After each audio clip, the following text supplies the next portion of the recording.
Leo Oktoba 2, 2025, akiwa jijini Arusha, Rais wa Jamhuri ya Muungano wa Tanzania Dr. Samia Suluhu Hassan amefanya uteuzi wa viongozi mbalimbali kwa mujibu wa taarifa iliyotolewa na Katibu Mkuu Kiongozi Balozi Dr. Moses Kusiluka, ambapo katika uteuzi huo Dr. Samia Suluhu Hassan amemteua mtendaji mkuu wa wakala wa mabasi yaendayo haraka yani DART, ambapo ameteuliwa Bwana Saidi Habibu Tunda ambaye ameteuliwa kuwa mtendaji mkuu wa mabasi yaendayo haraka, wakala wa mabasi yaendayo haraka yani DART.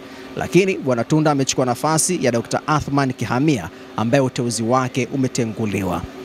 Kwa upande wa pili, Bwana Pius Andrew Ngingo ameteuliwa kuwa mkurugenzi mkuu wa kampuni ya mabasi yaendayo haraka yani UDART. Bwana Ngingo anachukua nafasi ya Bwana Waziri Kindamba ambaye uteuzi wake umetenguliwa. Taarifa hiyo ambayo imetolewa na mkurugenzi wa mawasiliano wa Rais Ikulu na kusainiwa imeeleza kuwa uteuzi huu unaanza mara moja. Haya yanakuja muda mchache baada ya kutokea kwa changamoto kubwa katika usafiri wa mwendokasi.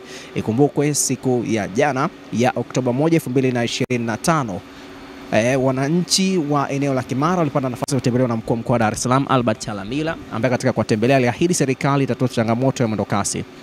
Si hivyo tu, usiku wa jana wa Oktoba 1, 2025, maeneo ya Magomeni, Mapipa, Usalama, Kagera pamoja na Gerezani Kariakoo zilitokea vurugu ambazo zilisababishwa na watu ambao walipasua vioo vya magari, lakini pia kupasua vioo vilivyo katika vituo vya mabasi yaendayo haraka katika maeneo hayo. Hata hivyo, inaelezwa kuwa watu watatu wameshikiliwa mpaka hivi sasa. Uteuzi huu umeelezwa kwanza mara moja, ikiwa inaonekana ni sehemu ya uwajibikaji katika kuhakikisha kadhia ambazo zimekuwa zikiwakumba abiria hasa waendao Kimara ikiwa inaondoka haraka sana.